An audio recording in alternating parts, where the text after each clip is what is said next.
वहाँ एक आइलैंड पर एक अंग्रेज अम्माजी बोतल में रेत भर रही थी। शायद इस रेत को मुकद्दस समझ रही थी या क्या, वो भी बताती हूँ। पहले सुन लें कि इस आइलैंड पर पहुंची कैसे, और इसी वीडियो में एक्सपेंस भी बता दूंगी। इस आइलैंड पर हमने पैरासेलिंग की, खतरनाक खूनख्वार शार्क्स के बीच में स्विमिंग की, वाहियात सोफा राइड की, क्याकिंग, जेट्स की और स्टिंगरे फिश के साथ बहुत एंजॉय किया। खुले समंदर में डॉल्फिन और व्हेल की अठेलियां तो अभी तक नहीं भूल रही। प्राइवेट रिजॉर्ट्स को बुझे दिलों के साथ छोड़कर सी प्लेन तक आ गए थे। थोड़े उदास भी थे कि इतनी लग्जरी छोड़कर नॉर्मल आइलैंड पर जा रहे हैं, लेकिन पब्लिक आइलैंड को भी तो विजिट करना था। हमारा जहाज वहां से उड़ पड़ा। रास्ते में सांस बेतरतीब कर देने वाले मंजर फिर से आंखों के सामने थे। दूर कहीं बेआबाद खूबसूरत बने हुए आइलैंड्स और उनके दरमियान में आते जाते सी प्लेन्स। बस सब कुछ दम बहुत। खैर हम माले आ गए। वहां से उतरकर एक स्पीड बोट के जरिए यहाँ के सबसे मशहूर आइलैंड माफूशी पहुंच गए। माफूशी पहुंचते ही हमें जो सबसे पहली चीज देखने को मिली वो थी कि आप बीच के अलावा बिकिनी नहीं पहन सकते।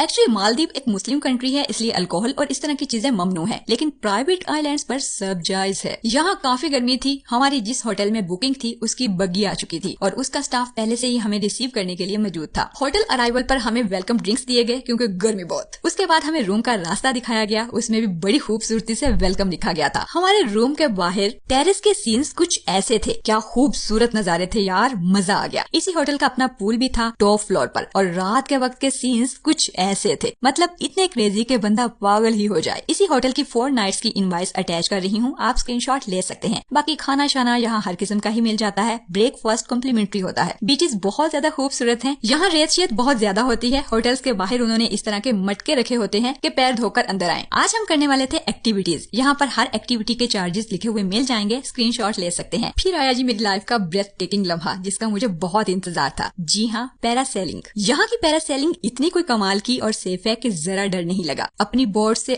आधा किलोमीटर दूर हवाओं में कुछ अजीब सा नाकाबिले यकीन एहसास था। उसके बाद इस कम बख्त सोफे ने सारे जिस्म के जोड़ जोड़ हिला दिए। एक टाइम तो मुझे ऐसे लगा कि जायद बेचारे समुंदर बूढ़ होने लगे हैं, और जब भी हम ये फुटेज देखते हैं हमारा हंस हंस के बुरा हाल हो जाता है। थकावट बहुत हो गई थी। हमारे होटल में ही स्पा भी था। सोचा शोल्डर एंड नेक मसाज लेते हैं। उन्होंने साइन करवा लिए, अगर गर्दन ज्यादा दबने की वजह से कोई मरमर आ गया तो हमारी जिम्मेदारी नहीं। मैं क्या भाईजान, तुसी रहने दो इस कुत्ते काम नो। खजूरें और अदरक वाली चाय पी और वापस आए तो अंग्रेजियों का मुजरा चल रहा था। मैंने कहा ये कौम नहीं थकती। अगर सुबह एक्सकर्जन्स पर ना जाना होता तो मैं फिर बताती तुम्हें। सुबह हम अपने भांडे टीने लेकर मछेरे बनकर निकल पड़े, क्योंकि आज शार्क मछलियों से मुलाकात थी। किसी ने कहा था कि ताबीज पहन लेना, शार्क अंधी हो जाएगी और तुम्हें नहीं खाएगी। मैंने सोचा शायद बात सच्ची हो। आखिरकार हम शार्क्स के इलाके में पहुंच चुके थे। वो हमारे पीछे इकट्ठी हो चुकी थी। ऊपर ड्रोन कैमरा चल रहा था ताकि हमारी बोटियां नोचने की वीडियो बना सके। आखिर एक अंग्रेजनी ने हिम्मत की और कूद गई। शार्क्स उसके गिर्द